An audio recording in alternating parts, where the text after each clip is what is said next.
আলাইকুম। আজকে আমাদের বাড়ি গরুর গোশতই আনা হয়েছে। এই এতগুলো দেখে নিন, আলু দিয়েই ঝোল হবে। এই আলুগুলো এখানে রাখা আছে। এই তো আমরা আজকে গরুর গোশত রান্না করব। সব রকম তো আপনারা খেয়ে দেখেছেন, আমরা এই আলু দিয়ে সহজভাবে একটা রান্না করব, তো আপনারা ট্রাই করেন দেখবেন। এর জন্য আদা রসুন নিয়েছি, ছিঁড়ে নেবো। রসুন ছিলে নিয়েছে, এই রাখা আছে। পেঁয়াজ কাঁচা হয়ে গেছে, এটা দিয়ে দেবো। কেটে নেবো দুটো, এই টমেটো দুটো কেটে নিয়েছি। তো এবারে ছিলে নেবো। গোশতটা এখন আমি কেটে দিচ্ছি, নিয়ে আমি এবারে রান্না বসাবো। এই গরুর গোশতগুলো পাতা পাতা করে কাটলে ভালো সিদ্ধ হয়, খেতেও ভালো মজা লাগে, টেস্টি করে এই চুলাইতে রান্না হবে। তাড়াতাড়ি করে আমি কেটে নিচ্ছি সকালে। আপনারা দেখুন আমি কিরকম গোশতটা পাতা পাতা করে কাটছি। পুরো দেখো পাতা পাতা কিরকম লাগছে, পুরো চিটে চিটে মতন। চুলাইতে রান্না করবো, একটু সুন্দরভাবে কেটে নিচ্ছি। আপনারা এইভাবে কেটে দেখবেন কত খেয়ে টেস্টি হয়। দেখুন আমি তাড়াতাড়ি গোশতগুলো কেটে নিচ্ছি চিটে করে। তাই এর গোশত কোটার পরে এরপরে আমি আলুগুলো ছিলে নেব। এই মশলাগুলো আমি শিলে বেটে নিচ্ছি। শিলে বাটলে ভালো টেস্টি হয়। মিক্সার মেশিনে বাটলে ততটা টেস্টি হয় না, শিলে বাটলে মশলাগুলো ভালো টেস্টি হয়।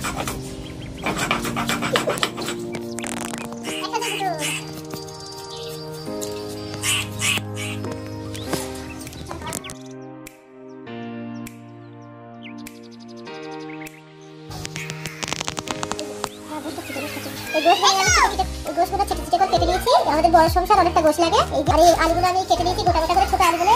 এই আলু পরিমাণটা দেখে নিই করবো বলে সব আমি এই গুইছে গেছে নিয়ে চলে এসেছি। আপনারা দেখে নিন। আমি এই হাঁড়ির মধ্যে আমি হাত ঘষে গোশত রান্না করবো চুলাইতে। আমি এই গোশতটা প্রথম ঢেললাম, তারপর গোশতগুলো সাইজে নিই। পেঁয়াজ দিচ্ছি, এই পেঁয়াজ এই পরিমাণে।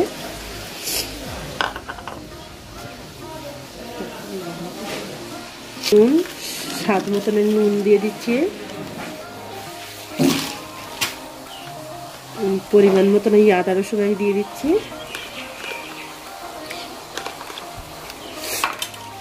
তেজপাতা দিচ্ছি, এই ধনের গুঁড়ো আর তেজপাতা, এই জিরে মরিচের গুঁড়ো একসাথে আমি পেস্ট করে রেখে দিয়েছি, এই কৌটোর মধ্যে আছে, এই দিয়ে দিচ্ছি।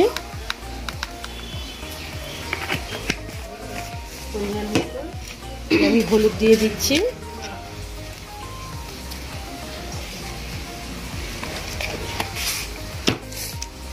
এই লঙ্কার গুঁড়ো গুঁড়ো গুঁড়ো সব, এই সর্ষের তেল দিয়ে দিচ্ছি 1 কোষ মতন। আমি এই ঘষে রান্না করব, সব রকম মশলা দিয়ে এই হাত ঘষে দেবো। আমি চুলাইতে রান্না করব। এইভাবে আপনারা রান্না করে ট্রাই করে দেখবেন। গোশতটাই ভালো করে আমি হাতে মাইকে নিচ্ছে। এইভাবে বেশি তেল মশলা দিই না, বিয়ের মতন মাইকে নিয়ে এই 10 মিনিট রেখে দেবো। তার সেরকম লাগে। খুব সহজভাবে রান্না, এটা খুব টাইম নেবে না, খুব নিয়ম মতন রান্নাটা হয়ে যাবে। মাখা নেওয়া শেষ হয়ে গেছে, আমি 10 মিনিট ঢেকা দিয়ে রাখবো। 10 মিনিটের পরে খুলবো, আমি চুলোয় বসাবো গোশতটা।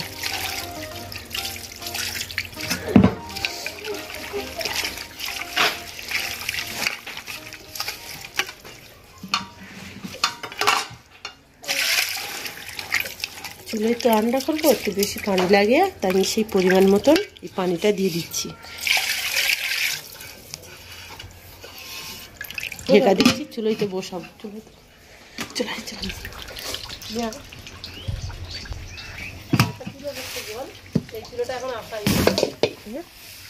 চুলোটা আগে থাকে ধরে দিয়েছিলাম, এই চুলোয় আমি উনুনে বসে দিচ্ছি।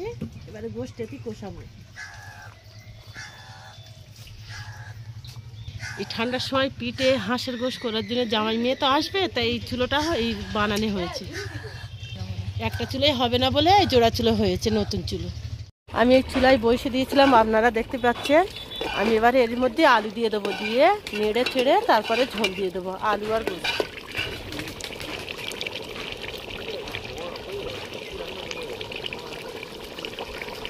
এই আলুগুলো দিয়ে দিচ্ছি আমি এর মধ্যে, কষানো গোশের মধ্যে।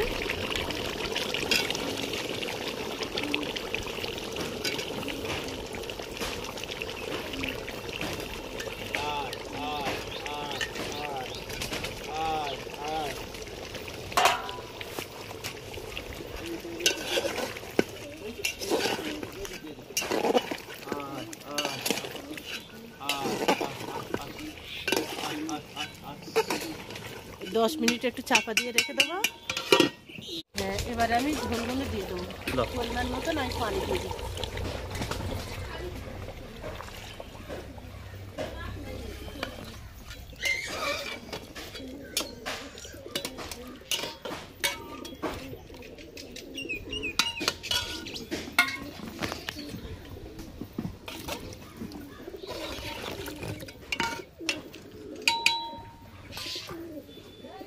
আমি এই তরকারিটা হয়ে গেছে, এবারে গরম মশলা দিয়ে লাইবে নেব।